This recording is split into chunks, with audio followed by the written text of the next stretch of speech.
वासी के CIDCO exhibition centre में तैयार हो रहा 1189 बेड का ये वही कोविड केयर सेंटर और कोविड हॉस्पिटल है जिसे एनएमएमसी कोरोना मरीजों की जिंदगी बचाने के लिए तैयार करवा रही है।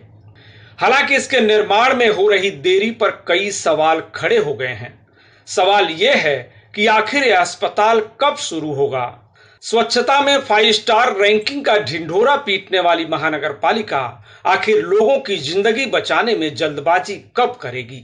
यह सवाल इसलिए भी उठ रहे हैं क्योंकि तेजी से बढ़ रहे कोरोना मरीजों को भर्ती करने के लिए अब नवी मुंबई के किसी भी अस्पताल में जगह नहीं बची है।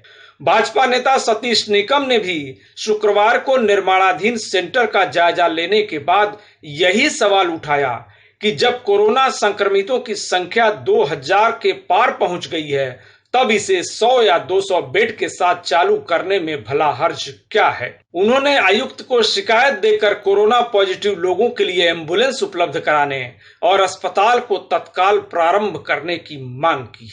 आज की अगर नवी मुंबई की स्थिति देखें तो पिछले 8 दिन का जो डेटा निकाले तो दिन में लगभग 80 से 75 से 80 केसेस रोज के आ रहे हैं। भी जो 3 अस्पताल कोविड के लिए इन्होंने रखे हुए हैं, महानगर पालिका का वाशी का हॉस्पिटल, डीवाई पाटिल का ई विंग और रिलायंस का हॉस्पिटल को ओपन करने में, ये तीनों हॉस्पिटल अभी बेड खत्म हो चुके हैं। नए पेशेंट्स को लेने की उनकी अभी योग्यता नहीं है, उपलब्धता नहीं है।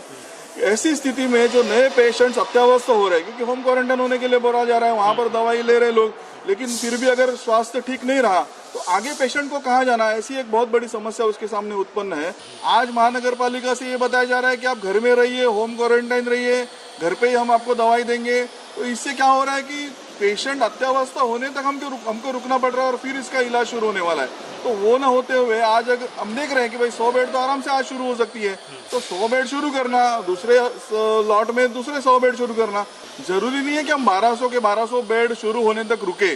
मुझे जिस तरीके से जो योजना दिख रही है वो है कि 1200 बेड होने के बाद ही इसका उद्घाटन होगा और ये शुरू होगा।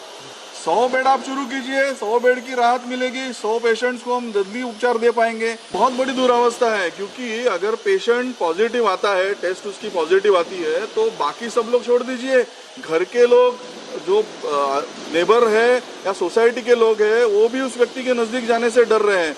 तो इस व्यक्ति को हॉस्पिटल तक छोड़ेगा कौन। और ऐसी परिस्थिति में महानगर पालिका आयुक्त साहब को मैंने एक पत्र लिखा है और ये कहा है कि पर्याय व्यवस्था हो सकती है। एम्बुलेंस के ऊपर निर्भर होकर नहीं चलेगा, केसेस बढ़ रहे हैं, लेकिन ऐसे पेशेंट्स को जिनकी अवस्था अभी चलने लायक नहीं है उनको हॉस्पिटल तक पहुंचाने की कोई पर्याय व्यवस्था आपको सोचनी पड़ेगी। गौरतलब है कि बीते हफ्ते पूर्व मंत्री एवं विधायक गणेश नाइक ने भी इस निर्माणाधीन कोविड केयर सेंटर का दौरा किया था।